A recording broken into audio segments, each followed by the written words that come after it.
December. After the rest of college football has closed the book on its regular season, one game remains. And in its 120-year history, Army-Navy is still the fiercest rivalry in college football. It's a game played in honor of fallen heroes. Sean Kennedy would insist on having this game played. The president's not here, but we'll let it all hang out at this game. And in the wake of our nation's gravest tragedy, it meant that we're going to move on from this. It has been played against the backdrop of war. When the game ends, you're willing to die for each other. And sometimes the game itself is history in the making. Everybody knew what was at stake. Since 1890, these two schools have faced off. Rivals for one day, but forever united in their common purpose.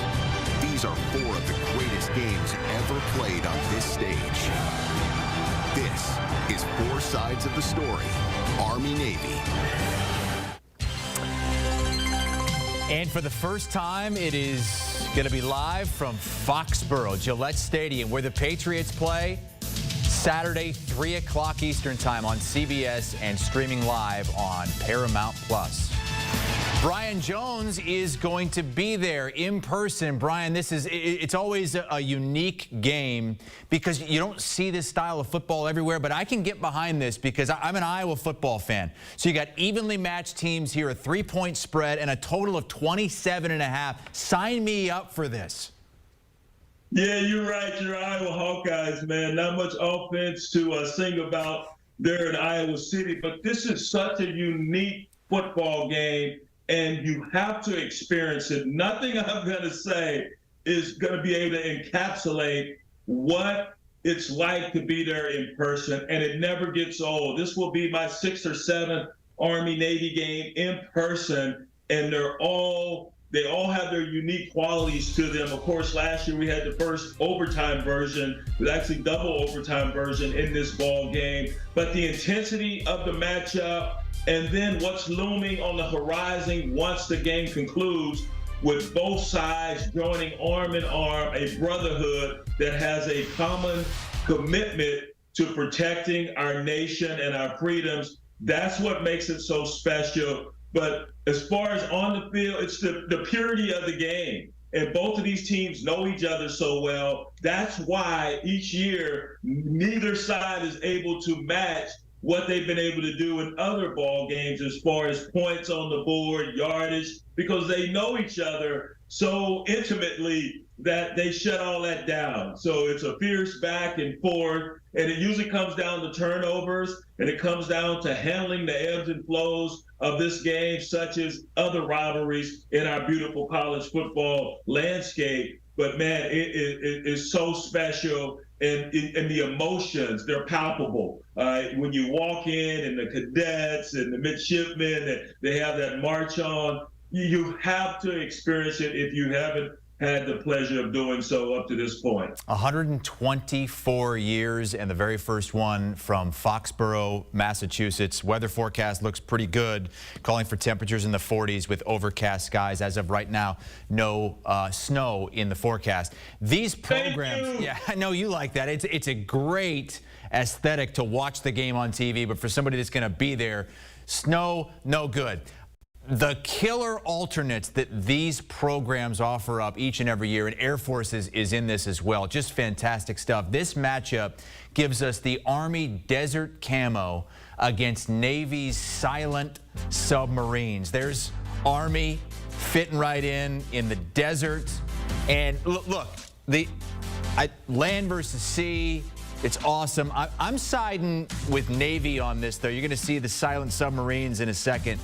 Which side are you on in the uniform matchup for this matchup?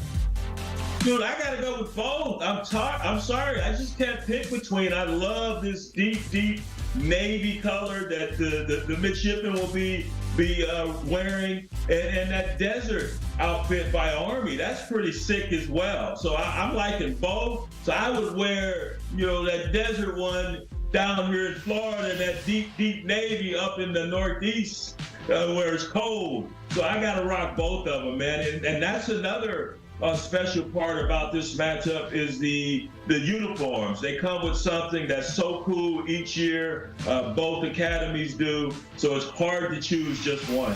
And they mean so much as well. Army, by the way, both teams 5-6. Army started this season 2-6. And they started to turn things around with a big win over Air Force, back then nationally ranked Air Force. They're going for their 4th straight win. It would earn them a miraculous Commander-in-Chief trophy this season. How have they done it? Well, they went back to doing what they know best, and that's the running game. At the beginning of the season, they had this hybrid offense, so they were passing the ball. First 5 games, they passed over 100 yards, and Bryson Daly, the quarterback, was behind all that success, 6 touchdowns. But since, no 100-yard games, no touchdowns in the passing category, but they've been able to run the rock, had their best games on the ground that their last time out, November 18th versus Coastal Carolina, over 3 bills on the ground in that ball game. That's what they do best, and they benefited from 6 turnovers in that Air Force ball game, and since then, Air Force has had a precipitous fall, losing 4 straight ball games. So you had the 6 turnovers, then you had a turnover on downs twice in that ball game. That's how Army has been able to turn their season around.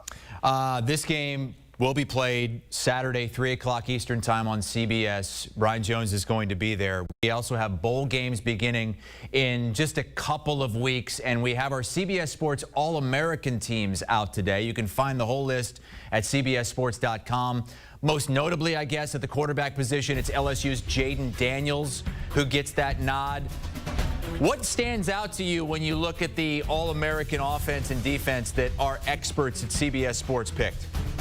Well, our experts at CBS Sports, you got some wide receivers that are going to be highly upset that they didn't make this first team. The ones you have on there are great, but it was difficult to put them all on this list. I get it. I mean, you got Brian Thomas Jr. there at LSU, who didn't make the list. Neighbors had a phenomenal season. Lacey as well. Then you go out to Washington Pope, and he's got to be upset. Troy Franklin at the University of Oregon. Just a ton of excellent play at the wide receiver position. Luther Burton III and Weiss at Missouri, they did fine work. That stands out. On the defensive side of the ball, I'd love to see my man Jalen Ford on there. Hook him, Jalen, playing in their first CFP. God, I can't believe 41 didn't make the list at the backer position. But hey, other than that, I think you got it right. Jaden Daniels had one heck of a season. Of course, almost 4,000 yards passing, 40 TDs in that category. And then on the rush side, over 1,100 yards rushing. He has to be the Heisman winner here in a couple weeks or so. He gets my vote. This dude was phenomenal. He was that offense, distributing the ball to all those different receivers that I mentioned. Yeah, Daniel's one of 8 SEC first-teamers, only 1 ACC first-teamer, and it was not from Florida State. I'm sure Florida State fans will be just fine with that. Brian Jones, looking forward to it. The coverage on Saturday, we've got you all day on CBS for the Army-Navy kickoff, which is at 3 o'clock Eastern time. It's also streaming on Paramount Plus for the 124th time and the very first time in Foxborough at Gillette Stadium in New England.